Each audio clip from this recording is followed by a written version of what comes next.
বিশ্বকাপের তৃতীয় স্থান নির্ধারণী ম্যাচ নিয়ে অনেক ফুটবল ভক্তের মনে একটি প্রশ্ন থাকে। এই ম্যাচে করা গোল বা দেওয়া অ্যাসিস্ট কি গোল্ডেন বুটের হিসেবে ধরা হয়? আর এই ম্যাচের পারফরমেন্স কি গোল্ডেন বল জয়ের ক্ষেত্রে প্রভাব ফেলে?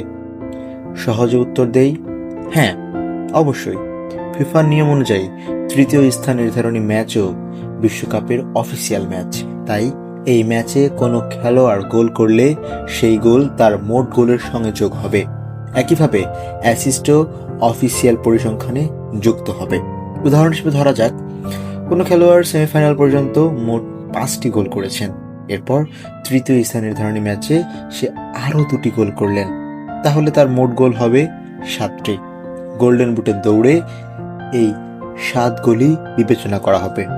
একই নিয়ম প্রযোজ্য গোল্ডেন বলের ক্ষেত্রেও। গোল্ডেন বল দেওয়া হয় পুরো টুর্নামেন্টে একজন খেলোয়াড়ের সামগ্রিক পারফরমেন্সের ভিত্তিতে।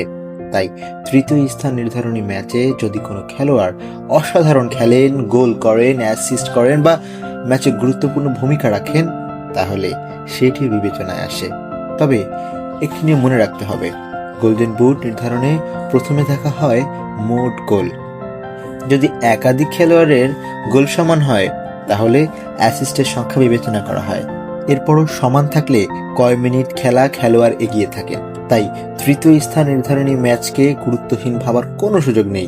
অনেক সময় এই ম্যাচের একটি গোলই বদলে দিতে পারে গোল্ডেন বুটের ভাগ্য। আবার দুর্দান্ত পারফরমেন্স একজন ফুটবলারের গোল্ডেন বল জয়ের সম্ভাবনাও আরো বাড়িয়ে দেয়।